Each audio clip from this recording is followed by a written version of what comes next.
Alhamdulillah, wassalatu wassalamu ala rasulillah, amma ba'd.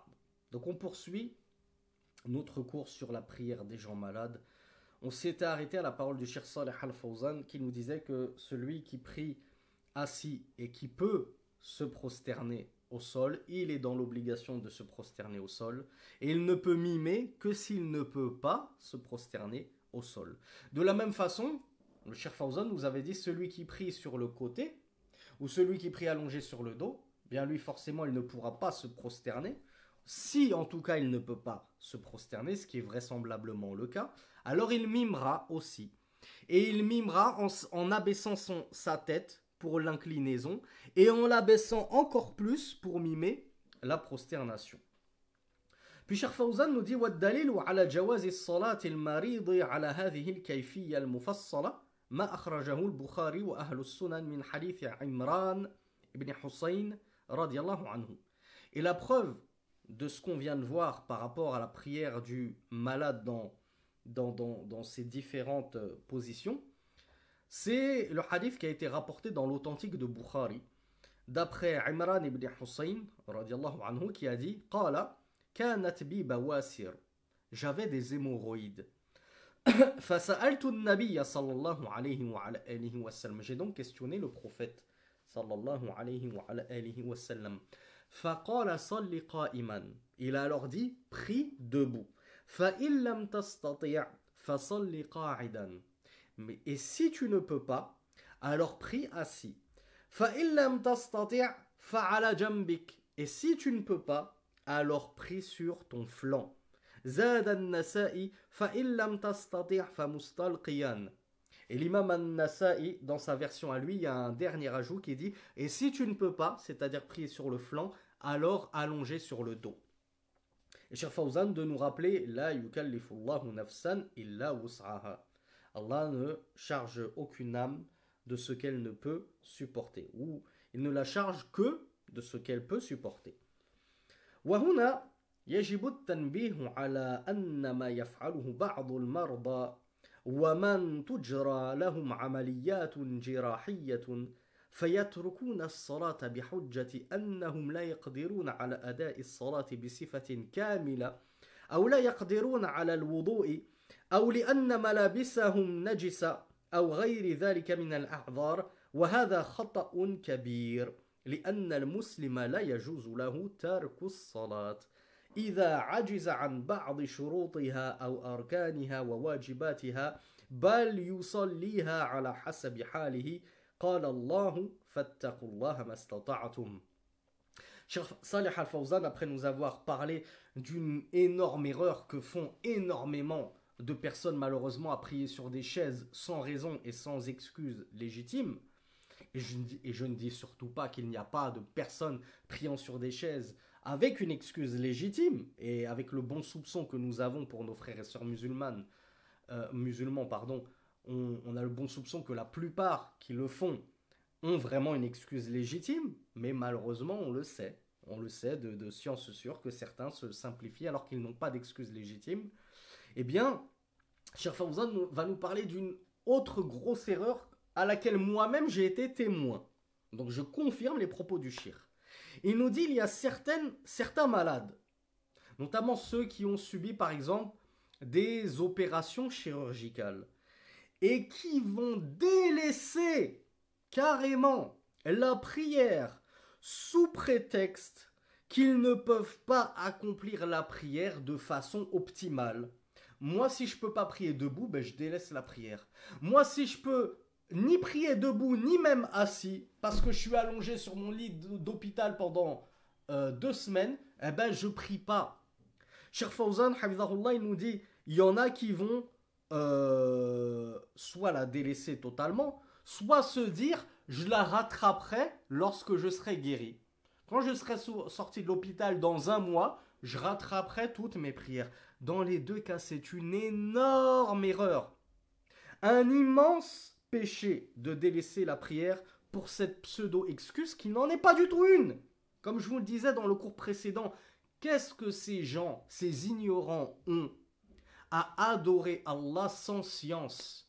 Qu'avez-vous donc à faire vos propres fatwas, moi je vais délaisser la prière parce que j'en suis pas capable. Je suis pas capable de me tenir debout. Mais quel savant as-tu consulté? Tu peux pas consulter de savant. Demande au moins à un petit étudiant en sciences, même un étudiant en sciences qui est en deuxième année dans son cursus, il connaît ces choses-là.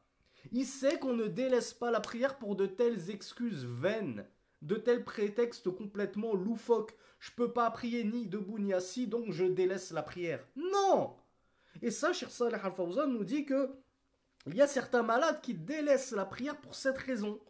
Parce qu'ils estiment qu'ils ne peuvent pas prier correctement, donc je délaisse carrément la prière. Il y en a d'autres qui vont la délaisser parce qu'ils ne peuvent pas faire leurs ablutions.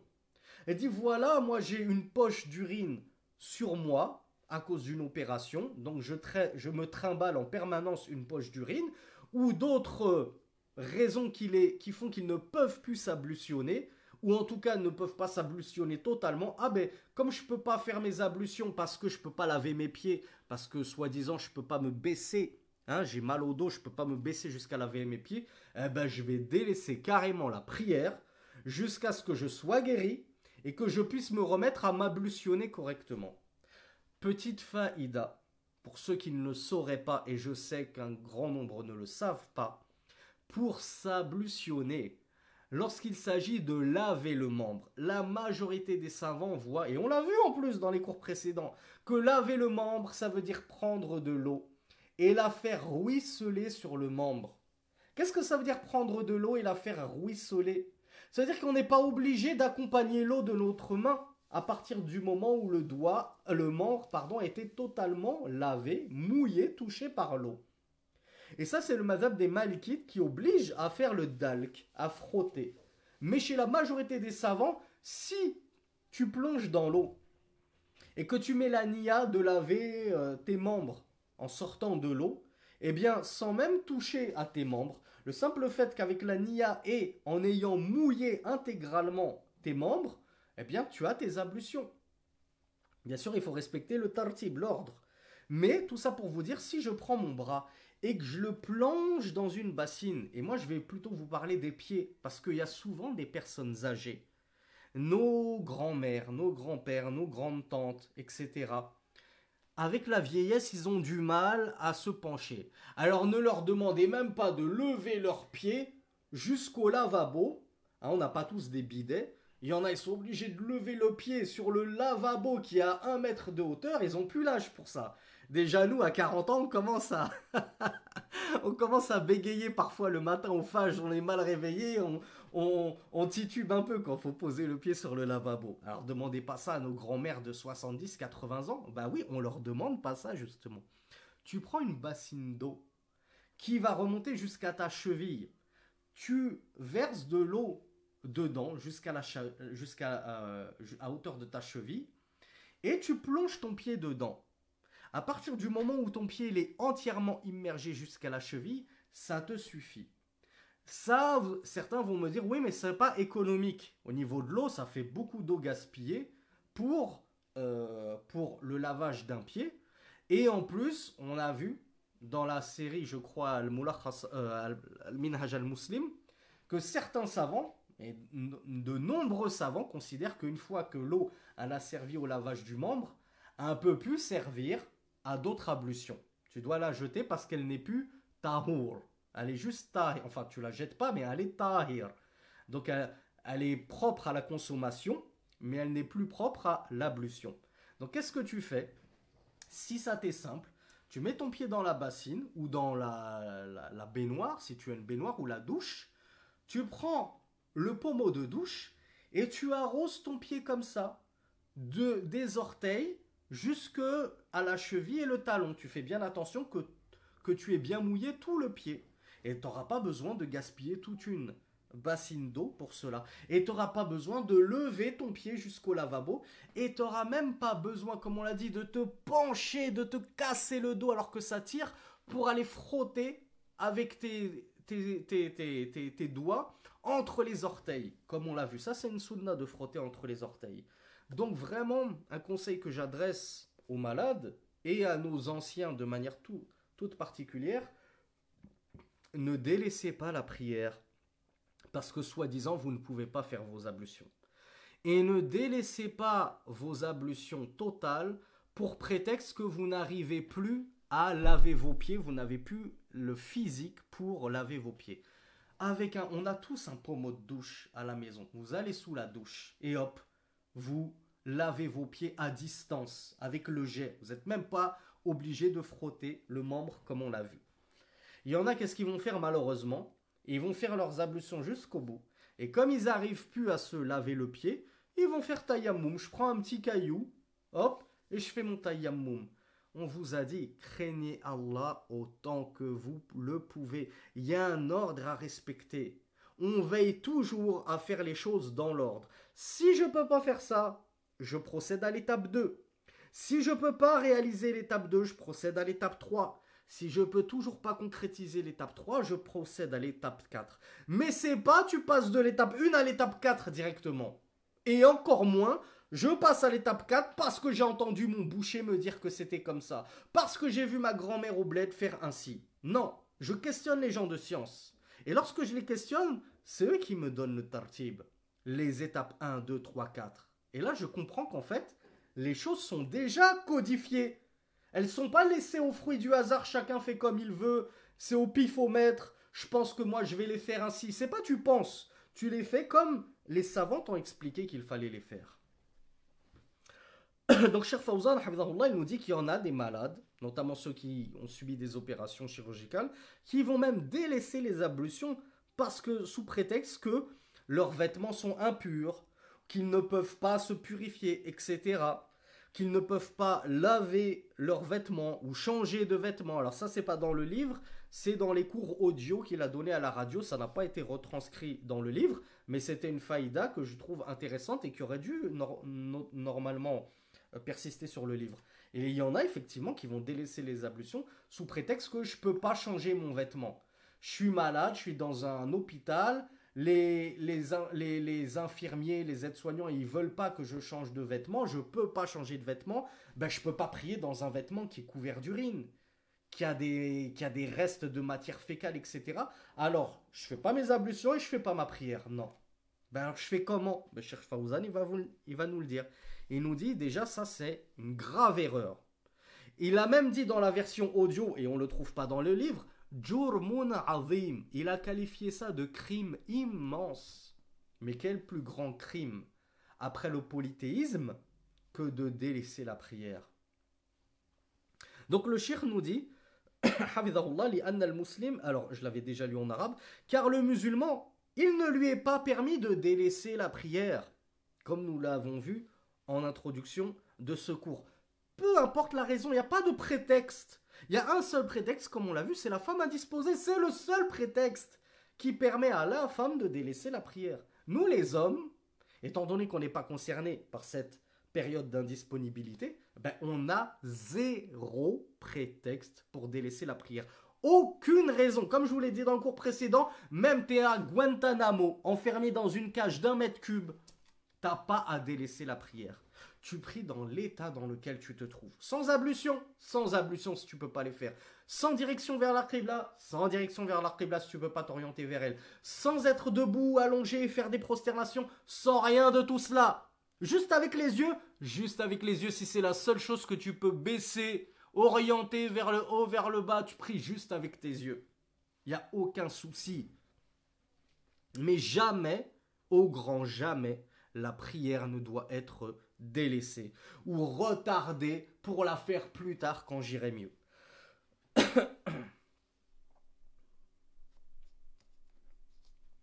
Cheikh Fawzan nous dit, si donc la personne se trouve dans l'incapacité de remplir certaines conditions de la prière, comme les ablutions, comme le fait d'avoir des vêtements purs, comme le fait de prier dans un endroit pur. Tu es enfermé dans une prison recouverte d'excréments, etc. Tu peux pas prier ailleurs, tu pries dans cette prison. Il n'y a aucun souci. Comme le fait de ne pas avoir des vêtements qui couvrent ta aura. Tu es enfermé dans une prison, n'importe quoi, et t'es une sœur, on t'a enlevé ton voile, tu pries sans ton voile. n'importe quelle autre condition, tu ne peux pas t'orienter vers la qibla, etc., c'est pas grave, tu pries dans l'état dans lequel tu es, n'abandonne jamais la prière, qu'Allah t'en préserve. Ou bien, tu es dans l'incapacité d'apporter certains piliers ou obligatifs de la prière. Même le soujoud, la prosternation, je ne peux pas la faire. Eh bien, c'est pas grave. Si tu es vraiment dans l'incapacité de te prosterner, tu mimes. Tu mimes seulement. Mais tu n'abandonnes pas la prière pour cette raison-là. Donc tu pries dans l'état et la situation dans laquelle tu as été réduit à l'incapacité. Et Allah Azza wa Jal, non seulement comme on l'a vu, ne t'en tiendra pas rigueur, et sache que tu auras la pleine récompense de ta prière. Jamais Allah ne te diminuera quoi que ce soit de la récompense de ta prière pour ces raisons-là.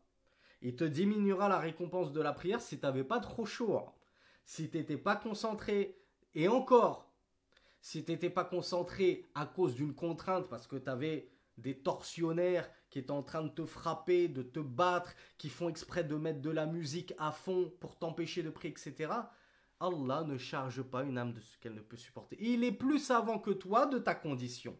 Et il te récompensera pour ce que tu as essayé de remplir de ta prière selon tes moyens.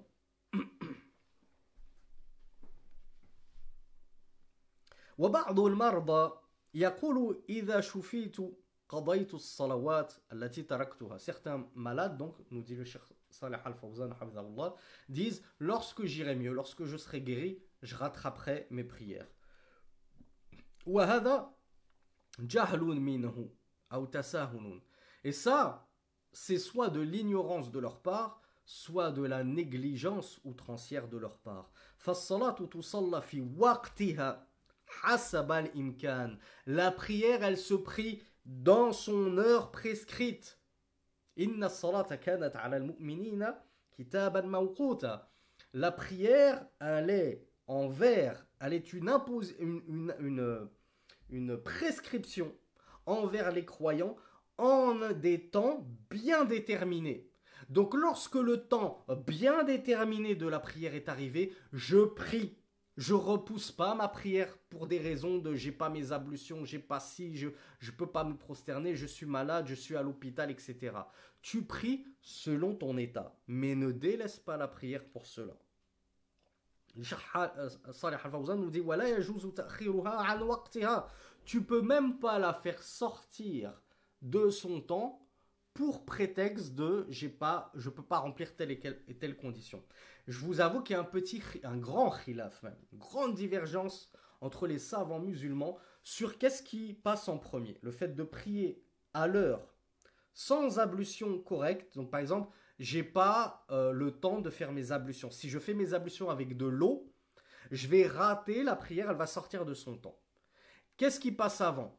Le fait de faire mes ablutions et ensuite de prier en retard ou bien de prier à l'heure, même si c'est sans ablution. Même si j'ai fait que des ablutions sèches, parce que ça va beaucoup plus vite par exemple que l'ablution classique, il y a une grande divergence sur la question ici. Cheikh Fawzan, il est clairement de l'avis que ce qui prime d'abord, c'est l'heure. Je ne délaisse l'heure de la prière pour rien du tout. Ça passe avant tout, avant les ablutions, avant le reste. فَيَنْبَغِي الْإِنْتِبَاهُ لِهَذَا.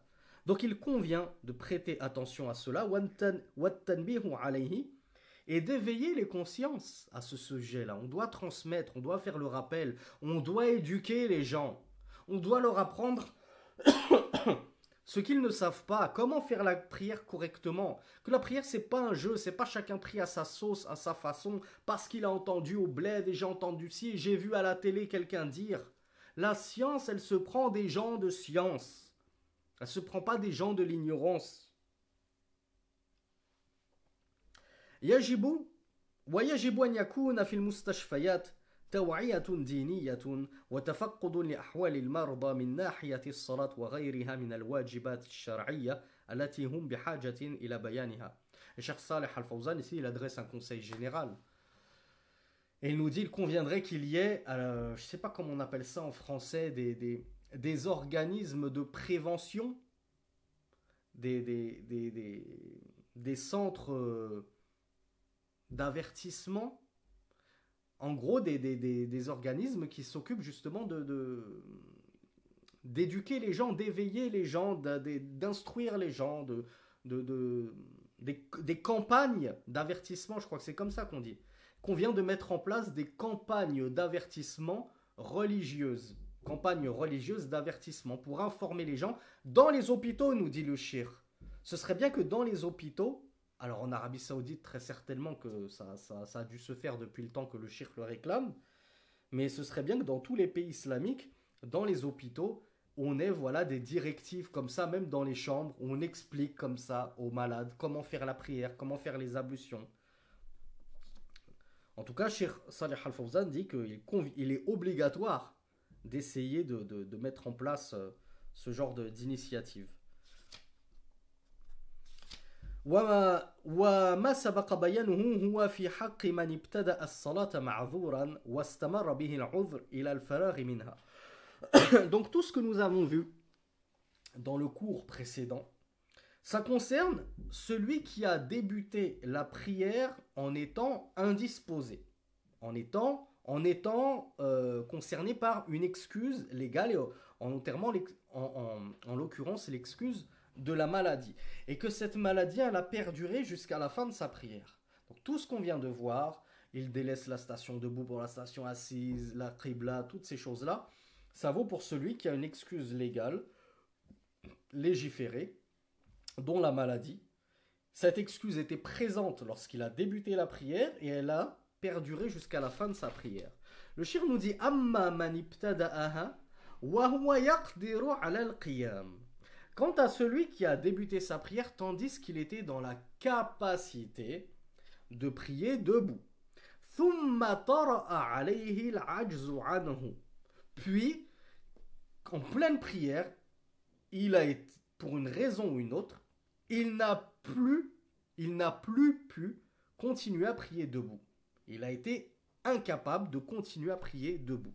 Ou bien, deuxième cas de figure, il a débuté la prière, ibtada'aha wa huwa la yastati'u al-qiyam, thumma qadira 'alayhi fi athna'iha. Ou bien, deuxième cas de figure qui est l'inverse du premier cas de figure, il a débuté la prière, par exemple assise ou allongée, parce qu'il ne pouvait se tenir debout. Puis en cours de prière, il a guéri, il s'est senti mieux, et il aurait pu se remettre debout. Il était en capacité de se mettre debout. Aw ibtada'aha qa'idan. Troisième cas de figure, il a débuté la prière assis.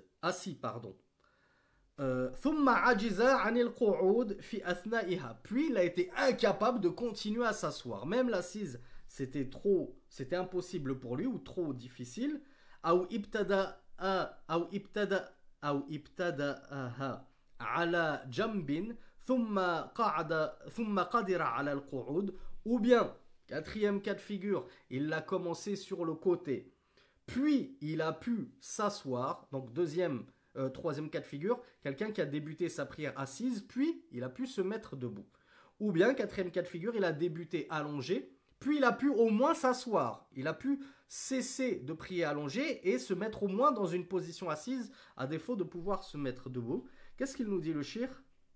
فإنه في تلك الأحوال ينتقل إلى الحالة المناسبة له شرعا.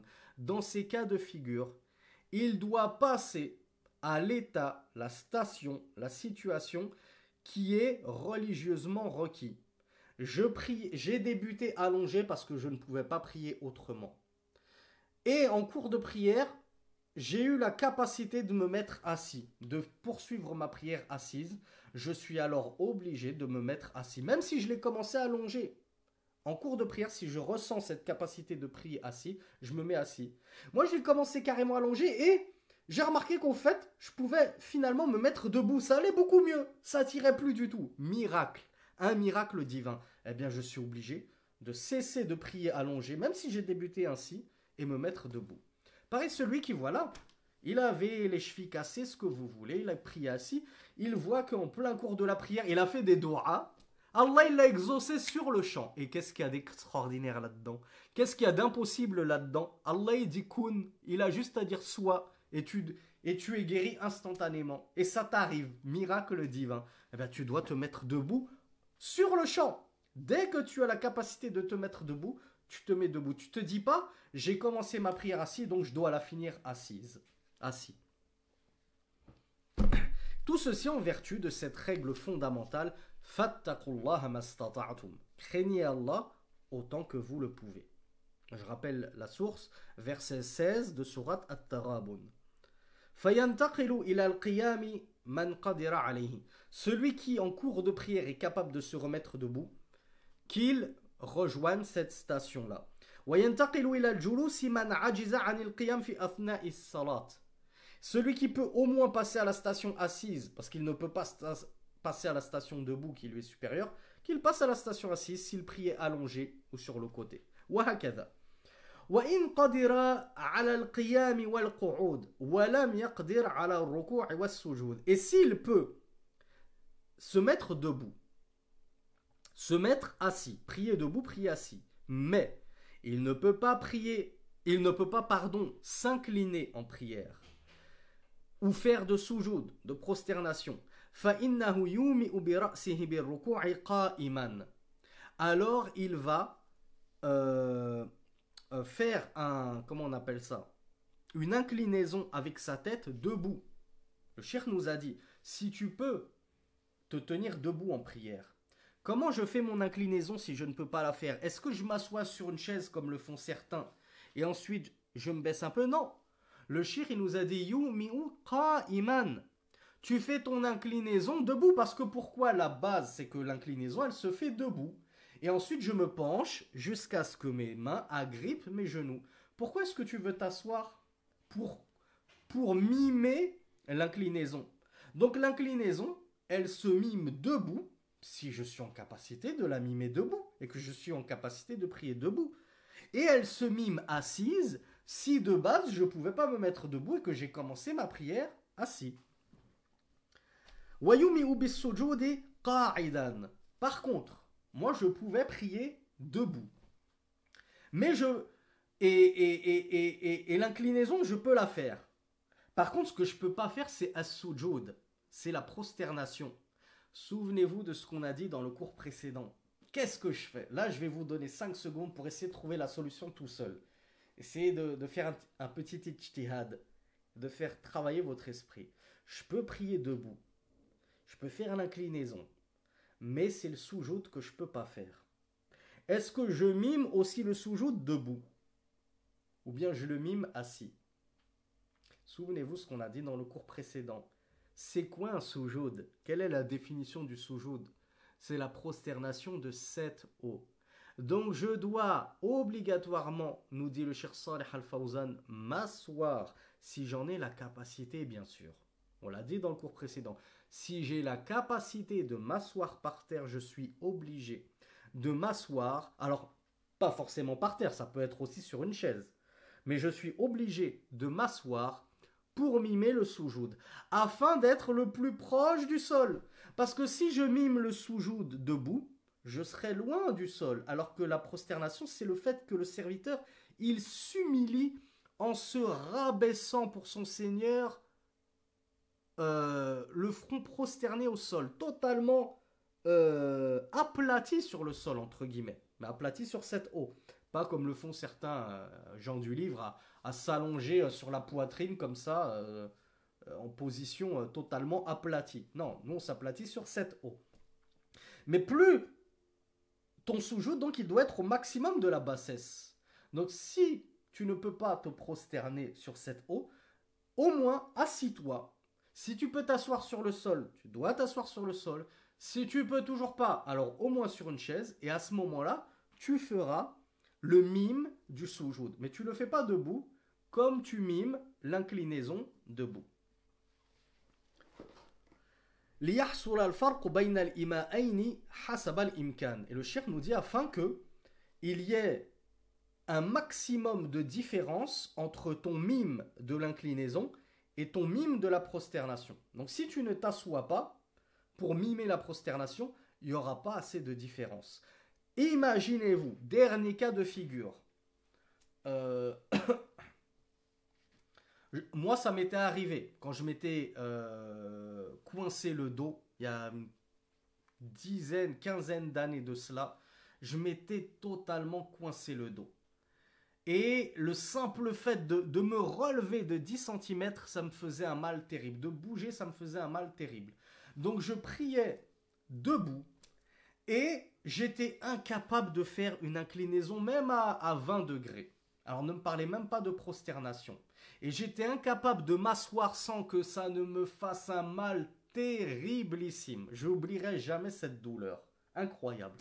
Eh bien, je priais debout et je mimais l'inclinaison debout et je mimais même la prosternation debout. Pourquoi est-ce que j'ai le droit de faire ça? Oui, à partir du moment où même le fait de t'asseoir sur une chaise, c'est devenu soit impossible, soit que ça engendre une mashaqqa, une difficulté, comme on l'a vu dans le cours précédent, qui est tellement pénible que là, ça y est, tu es parti. Ça t'a fait tellement mal que tu es sorti de ta prière. Là. Tu en as même poussé un cri de douleur, tellement c'était. C'était comme te planter un couteau dans la colonne vertébrale, ou les sœurs qui connaissent la ponction lombaire. Je crois que c'est comme ça que ça s'appelle. Bref, le shir nous dit on doit essayer d'opérer une distinction entre notre mime de l'inclinaison et notre mime de la prosternation.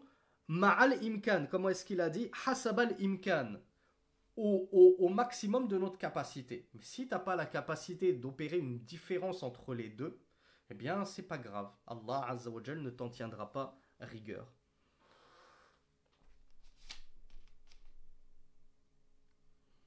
Ensuite, Cheikh Salih Al-Fawzan nous dit Walil marid أن يصلي مستلقيا مع قدرته على القيام إذا قال له طبيب مسلم ثقة لا يمكن مداواته أو لا يمكن مداواتك إلا إذا صليت مستلقيا. Et le cheikh nous dit que le malade, il a le droit de prier, et ça on l'a vu dans le cours précédent, allongé sur le dos, alors même qu'il a la capacité, la possibilité de prier debout. Si, qui se souvient de ce cas de figure? Je vous laisse encore 5 secondes pour réfléchir. J'ai la capacité de prier debout, et pourtant Cheikh Fawzan me dit il y a un cas de figure où j'ai le droit de prier allongé, malgré cette capacité. Il nous dit, c'est si un médecin, première condition, musulman, deuxième condition, intègre, troisième condition, pas un médecin musulman pervers qui lui-même ne prie pas, lui-même boit de l'alcool, fréquente les filles, on peut même pas lui faire confiance. Lui-même, il se fait pas confiance dans sa propre religion. Nous, on va lui faire confiance. Eh bien, si ce médecin musulman intègre te dit La yumkinu mudawatuka illa idha sallayta mustalqiyan, on ne peut pas te traiter et te soigner et contribuer à te guérir par la permission d'Allah, si tu continues à prier debout. Tu es obligé de rester allongé pendant tel et tel laps de temps. Sinon, ça ne va jamais guérir, tu ne vas jamais guérir. Donc, dans ce cas de figure uniquement, le cheikh nous dit qu'il est possible de prier allongé alors que tu as pourtant la capacité de prier debout. Ceci dans un but palliatif, dans un but médical. لأن النبي صلى الله عليه وعلى آله وسلم صلى جالسا حين جحش شقه وأم سلمة رضي الله عنها تركت السجود لرمد بها. Et le cheikh nous dit, l'épreuve de cela, c'est que le prophète sallallahu alayhi wa sallam, il avait prié assis lorsque son flanc avait été égratigné. Je sais pas si on dit fissuré, ouvert et gratigné, j'ai oublié le terme précis en français. Et ici le shir nous parle de shiq, qui signifie le côté, le flanc. Ça c'est la version de Muslim, si ma mémoire ne me trahit pas, je vais regarder s'il y a une source. Version de Muslim. Et dans la version de Bukhari on trouve as-saq, c'était sa jambe. Et donc le prophète sallallahu alayhi wa sallam, pour cause de cette maladie, il avait prié assis. Non pas parce qu'il ne pouvait pas se tenir debout, il pouvait se tenir debout, mais parce qu'il avait peur qu'en priant debout, ça n'augmente sa blessure et ça ne retarde sa rémission. Donc il a prié assis, pour montrer à sa communauté que lorsqu'on craint qu'une blessure n'augmente, que la station debout n'augmente notre blessure ou ne retarde la rémission et la guérison, on a le droit de passer à l'étape inférieure. Donc du coup, est-ce que le prophète sallallahu alayhi wa sallam, il est passé de l'étape 1 à l'étape 4 directement? Je passe de l'état, je prie debout à l'état allongé directement? Non. Il n'est pas non plus passé à l'étape 3, je prie sur le flanc. Il a prié assis, parce qu'il savait que assis, il ne courait aucun risque à prier ainsi. On a Salama radiallahu anha, qui a délaissé la prosternation dans sa prière lorsqu'elle avait été atteinte de conjonctivite. Vous savez qu'à l'époque, on priait sur le sol, sur la terre même. La vraie terre poussiéreuse. C'est pas on priait sur des beaux tapis bien doux, bien moelleux, triple épaisseur. On priait sur le sol et à cause de sa conjonctivite, elle craignait qu'avec la poussière, cela n'augmente sa conjonctivite ou ne retarde sa rémission. Donc elle avait délaissé le soujoud sur le sol pour cause de conjonctivite. Et dans certaines versions de ce athar, on trouve qu'elle se prosternait sur un coussin pour ne pas se prosterner à même le sol. Donc ça, c'est la preuve que pour des raisons médicales avérées, on peut délaisser certains piliers de la prière. Ou en tout cas, entre guillemets, les adapter et bricoler pour essayer de les mettre en pratique selon nos moyens et du maximum que l'on puisse. وَمَقَامُ الصَّلَاةِ فِي الْإِسْلَامِ عَظِيمٌ. Cheikh Salih Al-Fawzan de nous rappeler que la place de la prière en islam, elle est immense. فَيُطْلَبُ مِنَ الْمُسْلِمِ بَلْ يَتَحَتَّمُ عَلَيْهِ أَنْ يُقِيمَهَا فِي حَالِ الصِّحَّةِ وَحَالِ الْمَرَضِ. Il est donc exigé du musulman, plutôt, il est obligatoire, nous dit le cheikh, qu'il s'acquitte, qu'il s'en acquitte, c'est-à-dire de sa prière, dans son état de bonne santé, comme dans son état de maladie. Même la maladie ne te dispense pas de prier, mon frère. فَلَا تَسْقُطُ عَنِ الْمَرِيضِ. La prière, le malade n'est pas dispensé de prier, quelle que soit sa maladie, en dehors des menstrues des femmes, si on peut parler de maladie, c'est pas une maladie. Donc la maladie véritable, il n'y a aucune maladie véritable qui te dispense de prier. لَكِنَّهُ يُصَلِّيهَا عَلَى حَسَبِ حَالِهِ. Mais le malade prie selon son état, selon le maximum de ses capacités. فَيَجِبُ عَلَى الْمُسْلِمِ أَنْ يُحَافِظَ عَلَيْهَا كَمَا أَمَرَهُ اللَّهُ تَعَالَى. Il est donc obligatoire aux musulmans de veiller à s'acquitter de sa prière et de persister là-dessus comme Allah subhanahu wa ta'ala lui a rendu ceci obligatoire. وفق الله الجميع لما يحبه ويرضى. سبحانك اللهم وبحمدك أشهد أن لا إله إلا أنت أستغفرك وأتوب إليك والصلاة والسلام على نبينا محمد وآخر دعوانا أن الحمد لله رب العالمين.